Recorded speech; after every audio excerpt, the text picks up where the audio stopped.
Hello and welcome to Set in Stone History is our university project that discusses the history of statues and sculptures in the northeast of England. My name is Charlie Purdy. And I'm Charlie Topham.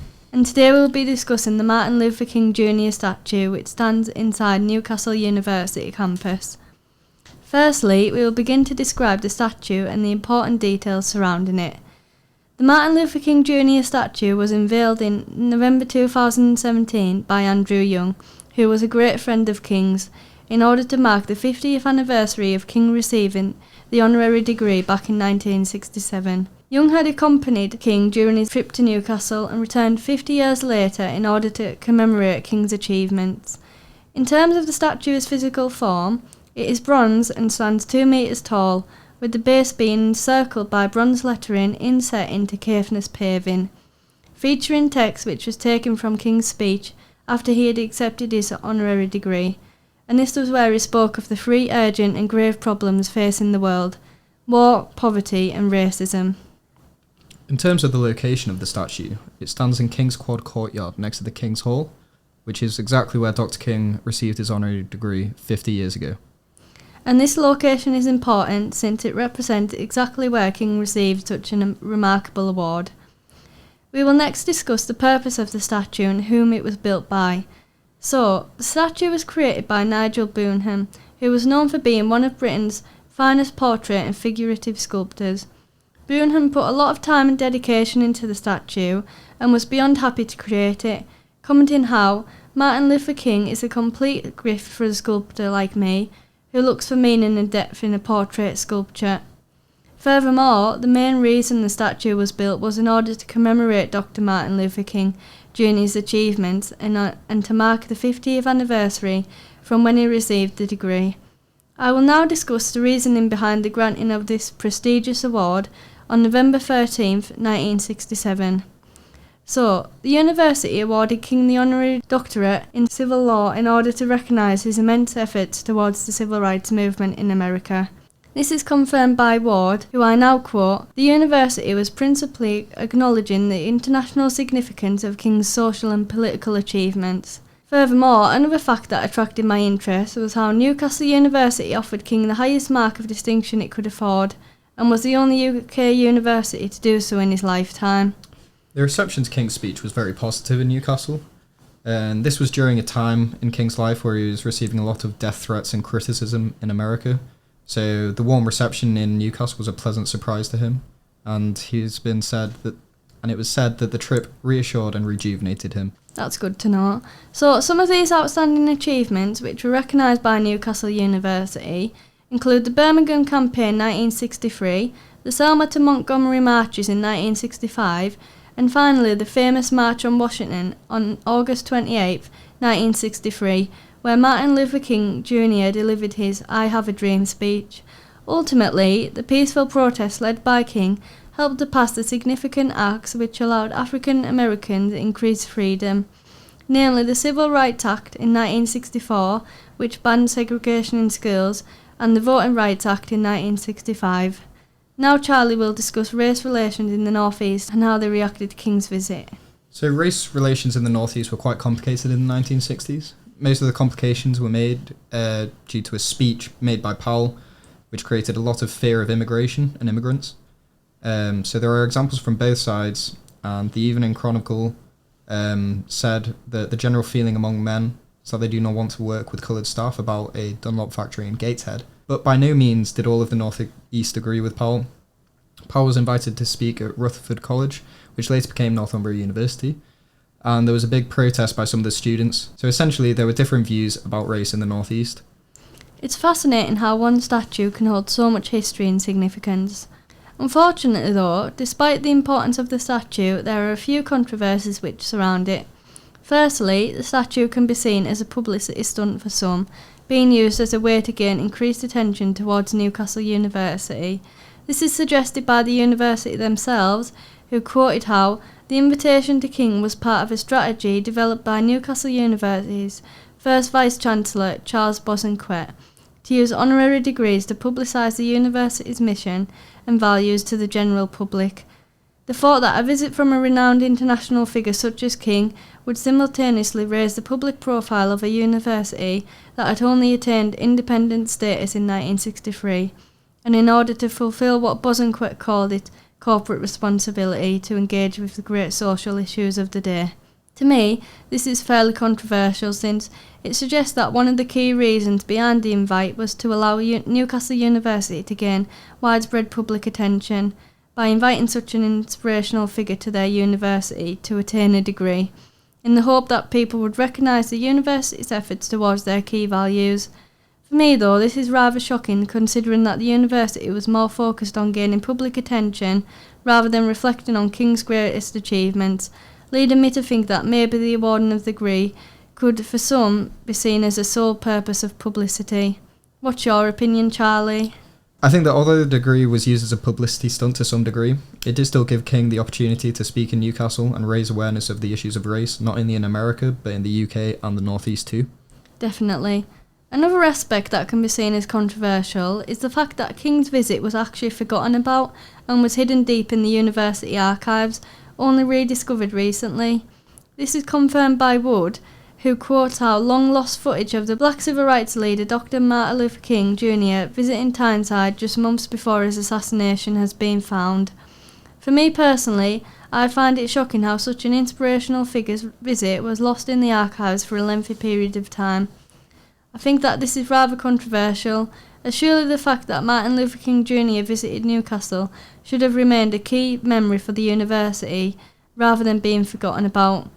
And it was only thanks to Brian Ward, who is a professor in American Studies here at Northumbria University, that was responsible for recovering King's visit and the speech he made.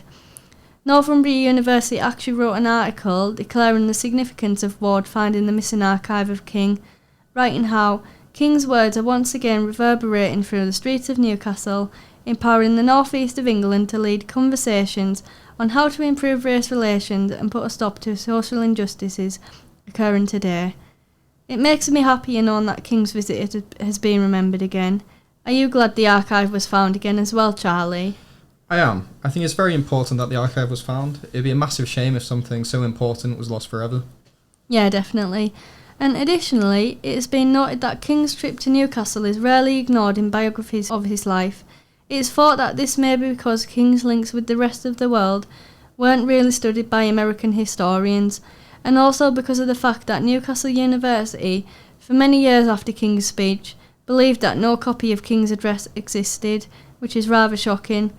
We can look to Sokol to confirm this, and he writes how, while King's biographers have overlooked the civil rights leaders' trek to Newcastle, those in Britain's North East have also forgotten King's journey. For me, the fact that King's visit and the speech he gave was ignored can definitely be seen as controversial, as such an inspirational figure deserves to remain in the university's memory for centuries to come, and in order to remember King's legacy.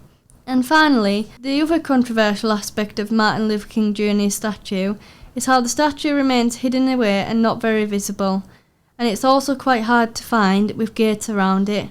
Personally, I would have thought that such a symbolic statue would have been placed in the main part of the university's campus and be more prominently displayed, rather than being hidden away. We could infer that this could have racial connotations, or could possibly link back to the idea of the purpose of the statue being a publicity stunt, since its importance was forgotten about. However, despite this, although there were a few controversies which surround the statue, it is undeniable that the statue holds a large amount of significance and relevance.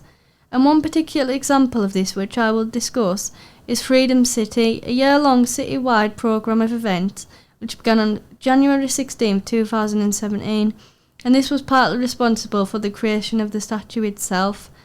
Throughout Freedom City, artists and academics worked together to present art, poetry, theatre, film, lectures and music performances which celebrated King's message of wanting to tackle global challenges of war, poverty and racism. The main aims of Freedom City were to bring Martin Luther King Jr.'s legacy to life, to educate people with knowledge regarding tackling problems of war, poverty and racism, to enable artists to create work inspired by King's inspirational speech when he received a degree, and finally to encourage academic research and debate surrounding war, poverty and racism. Also, another reason which highlighted the significance and relevance of the statue was the Black Lives Matter protest in Newcastle recently, where politicians such as MP Chi Onwurah took a knee next to the statue in order to present an act of solidarity towards the Black Lives Matter protesters. Claire Ali, who organised the gathering at the statue to commemorate the Black Lives Matter protest, said how Newcastle has always campaigned against racism. It is part of our DNA. Dr. Martin Luther King Jr. has a statue on King's Square at Newcastle University and was honoured with a degree in 1967. We are a proud city which continues to challenge racism and to continue to illuminate this deadliest of all disease. And I think that this act of harmony towards the Black Lives Matter protest by Newcastle politicians shows how Newcastle was and still is dedicated towards achieving equality for black people.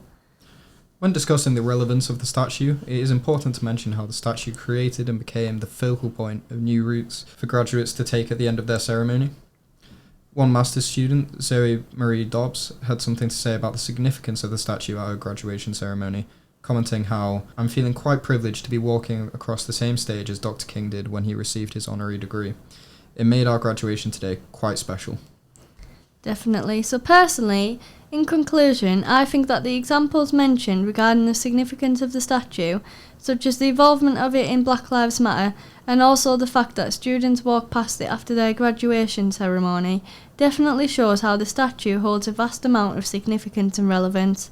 And according to Eric Cross, who was the Dean of Cultural Affairs at Newcastle University, he says that having a statue of such an inspirational figure as Dr. King on our campus will remind all visitors to the university of our commitment to social justice and the need to keep Dr. King's legacy alive.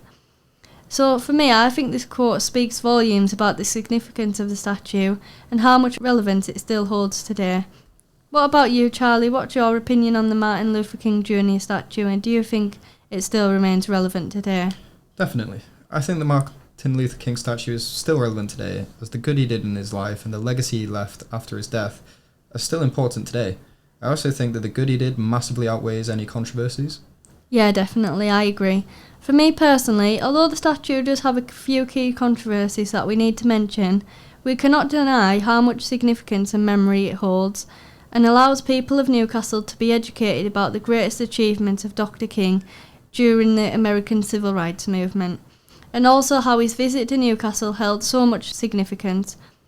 For me, race relations and civil rights will always remain relevant, as shown by the recent Black Lives Matter protests, and therefore this statue will also forever hold memory and significance as well.